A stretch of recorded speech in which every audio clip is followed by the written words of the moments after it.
Ciencia de la lógica, libro 1. Georg Wilhelm Friedrich Hegel. Volumen primero. La lógica objetiva. La doctrina del ser. Prefacio a la primera edición. La completa transformación que se ha producido entre nosotros en la manera de pensar en filosofía desde hace más o menos 25 años y el más alto grado de la autoconciencia del espíritu ha alcanzado en este periodo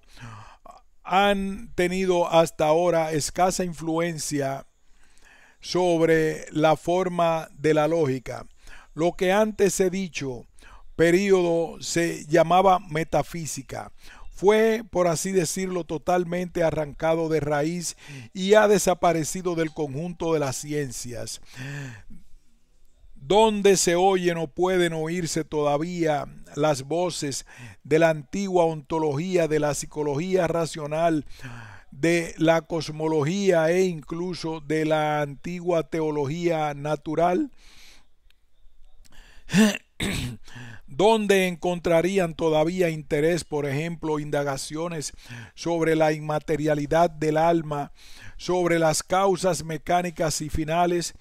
Asimismo, las pruebas de antaño en favor de la existencia de Dios solo se citan ahora por su interés histórico o para edificación y favor de la elevación del espíritu. Esto demuestra que se ha perdido el interés ya por el contenido, ya por la forma de la metafísica anterior o por ambos. Si es asombroso que, por ejemplo, hayan llegado a ser inservibles para un pueblo su ciencia del derecho, sus principios, sus costumbres morales y virtudes, del mismo modo debe ser no menos asombroso que un pueblo pierda su metafísica y que el espíritu que se ocupaba de su esencia pura ya no tenga una existencia real en él. La doctrina exotérica de la filosofía kantiana, es decir, que el intelecto no debe ir más allá de la experiencia, porque de otra manera la capacidad de reconocer se convierte en razón teórica que por sí misma no crea telarañas cerebrales. Justificó desde el punto de vista científico la renuncia al pensamiento especulativo. En apoyo de esta doctrina popular acudió el clamor de la pedagogía moderna, que toma en cuenta solo las exigencias de nuestra época y las necesidades inmediatas, afirmando que tal como para el conocimiento lo primordial es la experiencia, así para la idoneidad en la vida pública y privada, las especulaciones teóricas son más bien perjudiciales y que lo único que se requiere es la ejercitación y la educación prácticas, que son lo sustancial. Mientras la ciencia y el intelecto humano común trabajaban juntos para realizar la ruina de la metafísica, pareció haberse producido el asombroso espectáculo de un pueblo culto sin metafísica, algo así como un templo con múltiples ornamentaciones, pero sin sancta santorum. La teología que en otras épocas fue la conservadora de los misterios especulativos y de la metafísica dependiente de ella, abandonó esta ciencia para ocuparse de los sentimientos,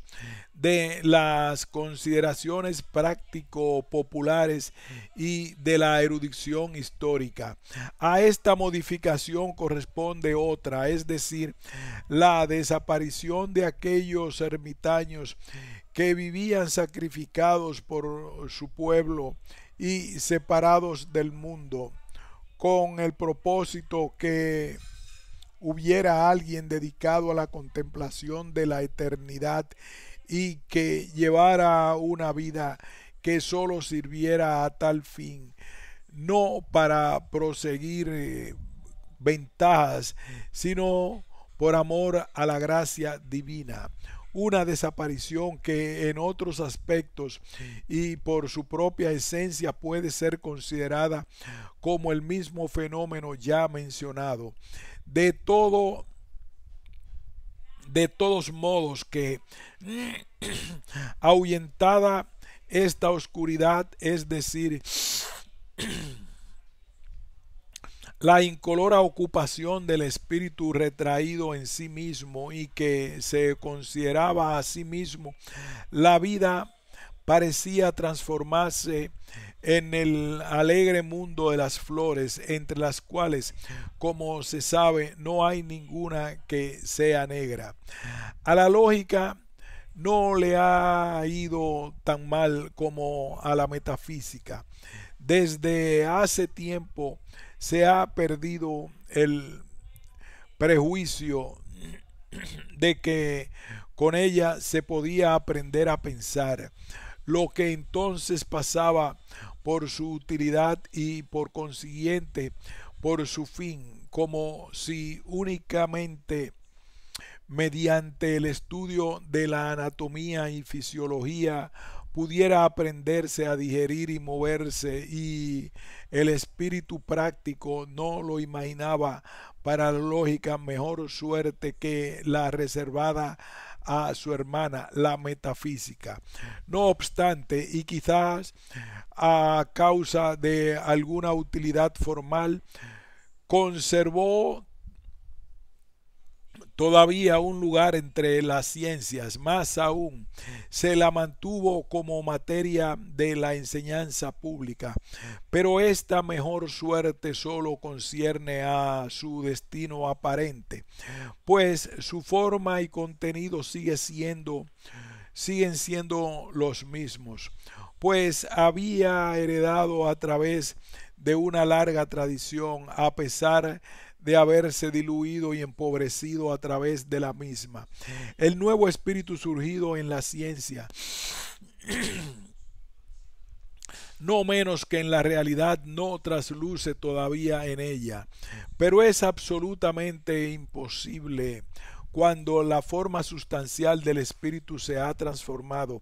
querer conservar las formas de la cultura anterior. Son hojas secas que caen empujadas por los nuevos brotes que ya surgen sobre sus raíces. También en el campo científico se empieza poco a poco a salir de la ignorancia de las transformaciones universales. De un modo imperceptible, hasta los mismos adversarios se familiarizaron con las nuevas y contrarias representaciones y se las apropiaron, y aun cuando desdeñaron y combatieron la fuente y los principios de éstas, acabaron por conformarse con sus consecuencias sin poder sustraerse a su influencia, con su comportamiento negativo que se vuelve cada vez menos importante. No supieron de ninguna manera darse un valor positivo ni un contenido, sino en sus discursos aceptando en sus discursos los nuevos modos de representación. Por otra parte, parece haber terminado el período de fermentación con que se inicia una creación nueva. En sus primeras manifestaciones, esta parece comportarse con fanática hostilidad contra la amplia sistematización del principio anterior y parece en parte temer también perderse en la extensión de lo particular, en parte rehuir el trabajo que requiere la elaboración científica, cuya necesidad la obliga a echar mano ante todo de un formalismo vacío. Por eso llega a ser cada vez más urgente la necesidad de una elaboración o un perfeccionamiento de la materia. Hay un periodo durante la formación de una época histórica como el de la educación del individuo en que principalmente se trata de adquirir y afirmar el principio de su intensidad no desarrollada aún, pero inmediatamente surge la exigencia superior de transformarlo en ciencia. Sea lo que fuere lo acontecido respecto a la sustancia y la forma de la ciencia en otros aspectos, la ciencia lógica que constituye la propia metafísica o la filosofía especulativa pura ha sido hasta ahora muy descuidada. He expuesto de manera preliminar en la introducción lo que más exactamente comprendo bajo el nombre de esta ciencia y respecto a su propio punto de vista. Quien quieran los jueces equitativos tener en cuenta la necesidad de empezar de nuevo desde el comienzo en esta ciencia, así como la naturaleza del objeto mismo y la falta de trabajos antecedentes que hubieran podido ser utilizados en la transformación comprendida, ya que muchos años de trabajo pudieron dar a esta tentativa una mayor perfección. El punto de vista esencial es que se trata sobre todo de un concepto nuevo del procedimiento científico. La filosofía, si tiene que ser ciencia, no puede, como lo he recordado en otro lugar, tomar en préstamo para este fin sus métodos de otra ciencia subordinada, como sería la matemática, ni puede tampoco contentarse con las aserciones categóricas de la intuición interior, ni puede servirse del razonamiento fundado sobre la reflexión exterior. Solamente la naturaleza del contenido puede ser la que se mueve en el conocimiento científico, puesto que es al mismo tiempo la propia reflexión del contenido la que funda y crea su propia determinación.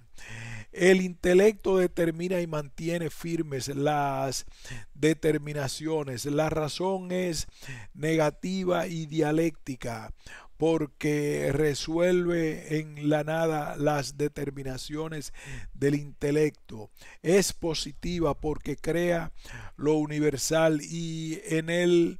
comprende lo particular, así como el intelecto suele considerarse en general algo del todo separado de la razón, así también la razón dialéctica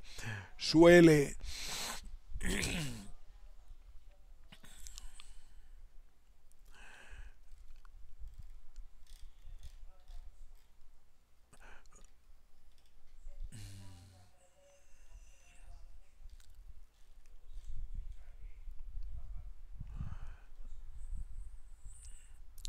suele 1. Fenomenología del espíritu. Prefacio a la primera edición. La propia realización es el conocimiento del método y tiene su lugar en la lógica misma, que está por encima de los dos, como razón inteligente o intelecto razonante.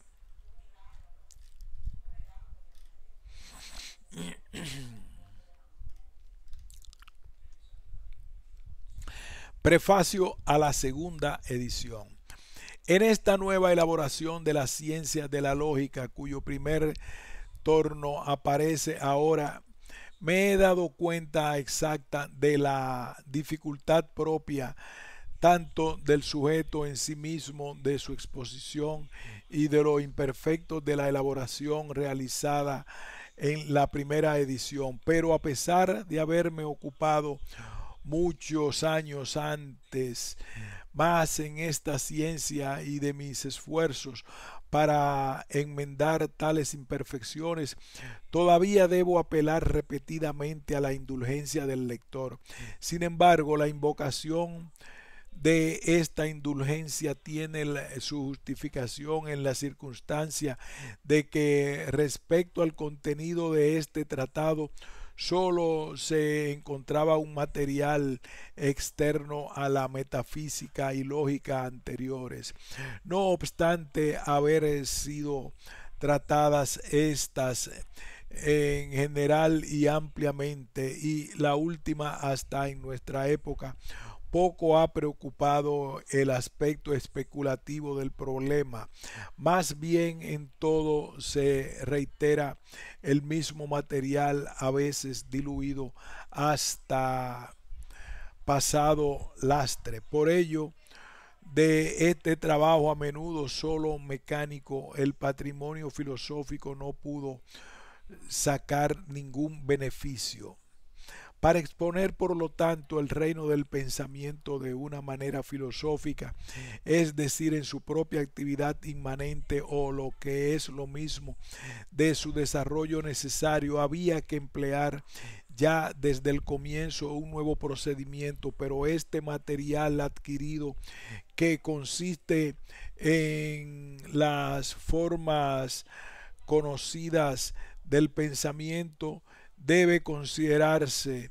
un modelo sumamente importante, o más bien una condición necesaria, y tiene que ser aceptado con gratitud como una premisa, aunque ésta solo ofrezca a veces un hilo exiguo o los huesos en vida de un esqueleto arrojados en desorden. Las formas del pensamiento están ante todo expuestas y consignadas en el lenguaje del hombre. En nuestros días nunca se repetirá bastante que el hombre solo se distingue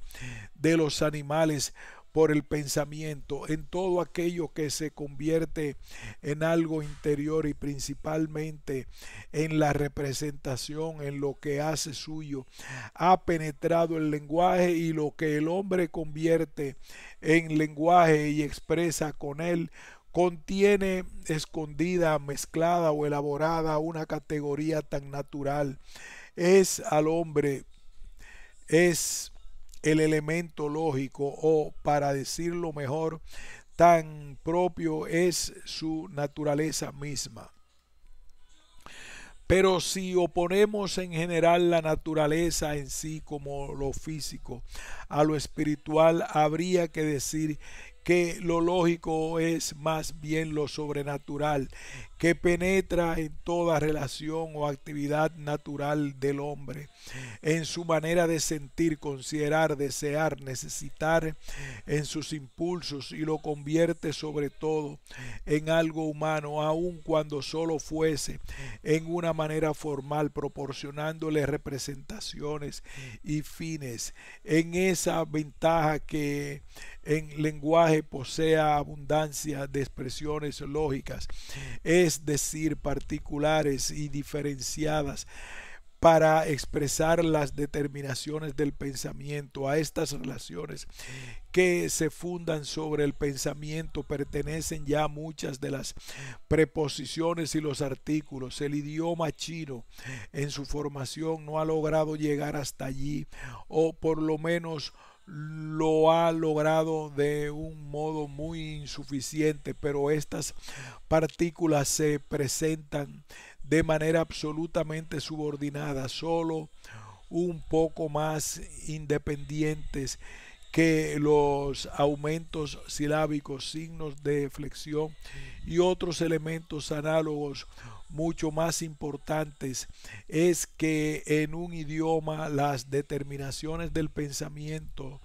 se hayan destacado como sustantivos y verbos y tengan así el sello de formas objetivas. En esto, el idioma alemán tiene muchas ventajas sobre los otros idiomas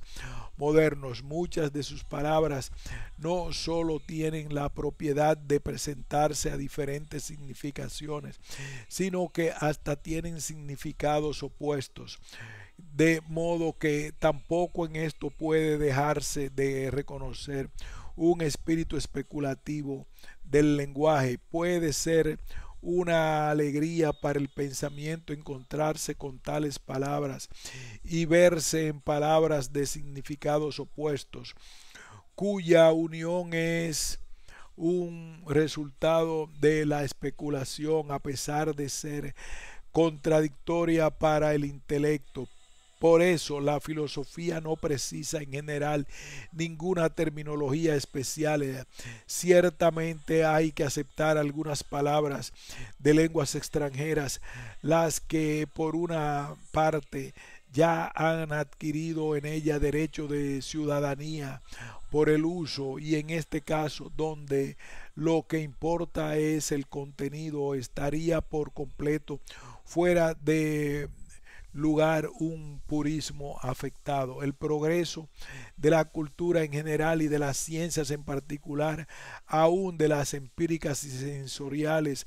en tanto que se muevan en general en las categorías habituales, por ejemplo, las de un todo en sus partes, de un objeto y sus características y todas semejantes, paulatinamente promueven también relaciones del pensamiento más elevadas, o por lo menos las exalta a una mayor universalidad, haciéndolas así objeto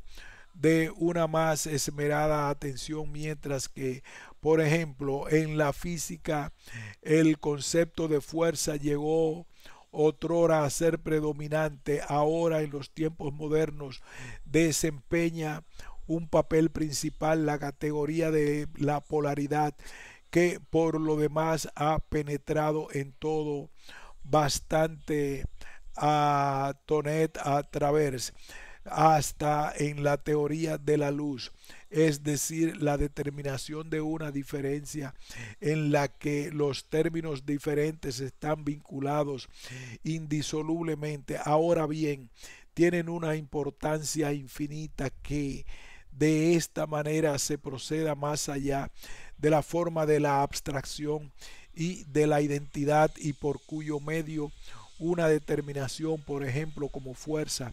consigue una independencia de las otras determinaciones, y que se llegue así a poner de relieve la forma del determinar o de la diferencia, que al mismo tiempo queda como algo inseparable de la identidad y que se convierta en una en una representación común. La contemplación de la naturaleza, debido a la realidad en que se manifiesta y mantienen sus objetos, trae consigo la necesidad de fijar aquellas categorías que ya no pueden ser ignoradas en ella, aunque fuese con la mayor inconsecuencia con respecto a las otras categorías que todavía deben ser consideradas válidas, y no permite que, tal como se verifica con mayor facilidad en lo espiritual, se pase a la abstracción de las oposiciones y las generalizaciones. Pero mientras los objetos lógicos, así como sus expresiones, son tal vez conocidas por todos en el mundo de la cultura, lo que es conocido, como dije en otro lugar, no es por eso reconocido, y aún puede causar impaciencia el tener que ocuparse de lo conocido, y algo más reconocido, y aún puede causar impaciencia al tener que ocuparse de lo conocido, y hay algo conocido que los conceptos que empleamos en cualquier oportunidad que nos salen de la boca, en cada frase que pronunciamos en este prefacio, está destinado a exponer los momentos generales del camino del reconocimiento a partir de lo conocido y las relaciones del pensamiento científico con este pensamiento natural. Esto, junto con el contenido de la primera introducción, será suficiente en el argumento mismo del sentido del reconocimiento lógico. Ante todo, debe considerarse como un inmenso progreso que las formas del pensamiento hayan sido liberadas de la materia en que están hundidas en una intuición y representación consciente de sí mismas, así como en nuestro deseo y voluntad, o más bien en la representación del deseo y de la voluntad, pues no hay deseo o voluntad humanos sin representaciones. Que estas generalidades hayan sido puestas de relieve por sí y que, como lo hicieron magistralmente Platón y después Aristóteles, se hayan vuelto objeto de contemplación por sí. Esto marca el comienzo de su reconocimiento, tan solo después de haber alcanzado casi todo lo necesario, dice Aristóteles, y lo que pertenece a la comodidad y a las relaciones de la vida, empezó el hombre a preocuparse por el conocimiento filosófico. 2. En Egipto había observado antes las ciencias matemáticas. Se ha desarrollado temprano porque allí la casta de los sacerdotes se encontró pronto en condiciones de tener tiempo libre. En efecto, la exigencia de ocuparse de los pensamientos puros supone un largo camino del espíritu humano debe haber recorrido, y puede decirse que es la exigencia que surge cuando las exigencias de la necesidad ya han sido satisfechas. Es la exigencia procedente de la falta de toda necesidad que ya debe haber sido alcanzada. Es la exigencia de abstraer la materia de la intuición, que de la imaginación, etcétera, de los intereses concretos del deseo, de los impulsos de la voluntad en que las determinaciones del pensamiento están enredadas, en las silenciosas regiones del pensamiento que ha vuelto a sí mismo y que existe solo en sí mismo. Se callan los intereses que mueven la vida de los pueblos y de los individuos. Aristóteles, refiriéndose siempre al mismo tema, dice: la naturaleza del hombre en muchos aspectos es dependiente, pero esta ciencia a la que no se busca por utilidad alguna es la única libre en sí y por eso no parece ser una propiedad humana. La filosofía en general tiene todavía que ocuparse de objetos concretos. Dios, la naturaleza, el espíritu en sus pensamientos, pero la lógica trata de ellos por sí en su total abstracción. Esta lógica puede, por eso, pertenecer ante todo al estudio propio de la juventud, porque ésta no se ha iniciado todavía en los intereses de la vida concreta, por respecto a los cuales vive en el ocio y tiene que ocuparse primeramente para su fin subjetivo y también solo teóricamente en adquirir medios y posibilidades para ejercer su actividad sobre los objetos de aquellos intereses. Entre estos medios, en contraste con la concepción de Aristóteles ya citada, se encuentra la conciencia lógica. El ocuparse de ella es un trabajo preparatorio y su lugar es la escuela, a la que luego tiene que seguir la seriedad de la vida y la actividad para los verdaderos fines. En la vida se pasa al empleo de las categorías, se las hace descender del hogar de ser consideradas por sí mismas a fin de que sirvan en la actividad espiritual del contenido viviente en la creación e intercambio de las representaciones que a ellas se refieren. En parte las categorías sirven como abreviaturas por la universalidad. En efecto, qué infinidad de particularidades propias de la existencia exterior y de la actividad. Comprende en sí la representación, por ejemplo, de batalla, guerra, pueblo o también de mar, animal, etcétera, como se sintetiza en la representación de Dios o de amor, etcétera. Esto es en la simplicidad de semejante representación, en la simplicidad de semejante representarse, una infinidad de otras representaciones, actividades, condiciones, etcétera. En parte sirven también para la más exacta determinación y hallazgo de relaciones objetivas, en cuyo caso, empero, el contenido y el fin, la exactitud y la verdad del pensamiento que se mezcla con ellas, se hacen depender enteramente de lo existente mismo, sin atribuir a las determinaciones del pensamiento en sí influencia alguna determinativa del contenido. Tal uso de las categorías que se llaman antes lógica natural es inconsciente, y cuando en la reflexión científica se asigna a dichas categorías en el espíritu la condición de servir medio, entonces el pensamiento en general se convierte en algo subordinado con respecto a las otras determinaciones espirituales. No decimos que nuestras sensaciones, nuestros impulsos, intereses nos sirven, sino que los consideramos como fuerzas y poderes independientes, de modo que somos nosotros mismos.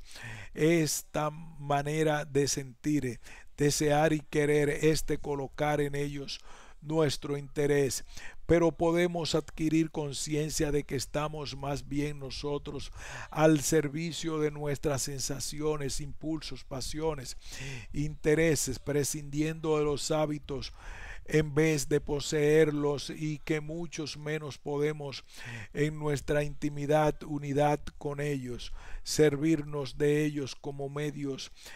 Semejantes determinaciones del ánimo y del espíritu nuestro se nos presentan pronto como particulares, en oposición a la universalidad cuya conciencia logramos, en la que hallamos nuestra libertad, y por eso estimamos que nos encontramos más bien aprisionados en estas particularidades y dominados por ellas. De acuerdo con esto, estamos mucho menos convencidos de que estén a nuestro servicio las formas del pensamiento que pasan a través de todas nuestras representaciones, sean ellas tan teoréticas o contengan una materia consistente en la sensación, el instinto, la voluntad. Más bien creemos que nosotros estamos en su poder y no ellas en el nuestro. ¿Qué nos queda frente a estas particularidades? ¿Cómo podríamos nosotros, cómo podría yo sobreponerme a ellas? ¿Cómo más universal cuando ellas mismas son lo universal como tal? Cuando nos ponemos en una sensación, en fin, o un interés en el que nos sentimos limitados, sin libertad, entonces el lugar en que podemos, saliendo de tal posición, encontrar de nuevo la libertad es el lugar de la certidumbre de sí mismo, de la pura abstracción de pensamiento, o igualmente Cuando queremos hablar de las cosas, llamamos a la naturaleza o esencia de las mismas, su concepto que solo existe para el pensamiento, pero mucho menos todavía podemos decir que dominamos los conceptos de las cosas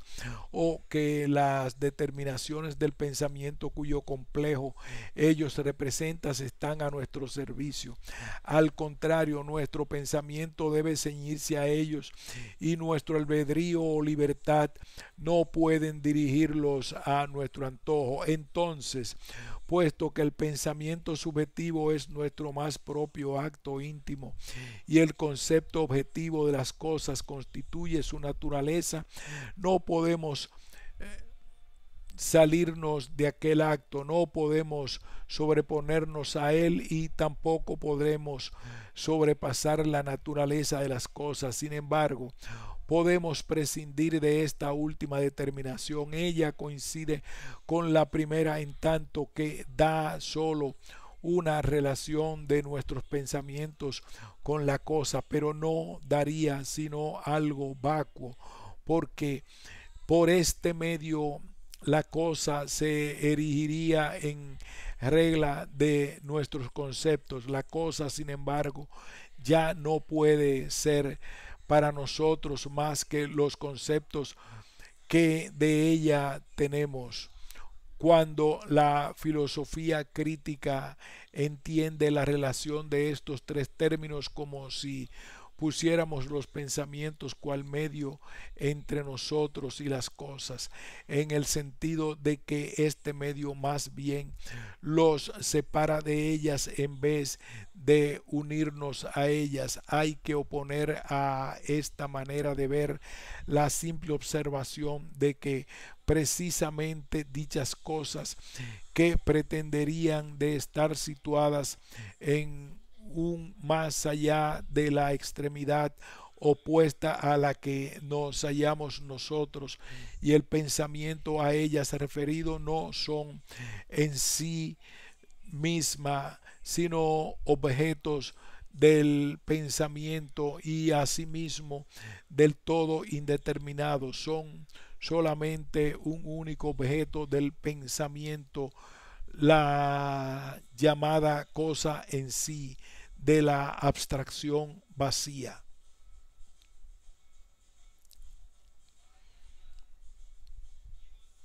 Un punto y una pausa para continuar con el, el extracto 48.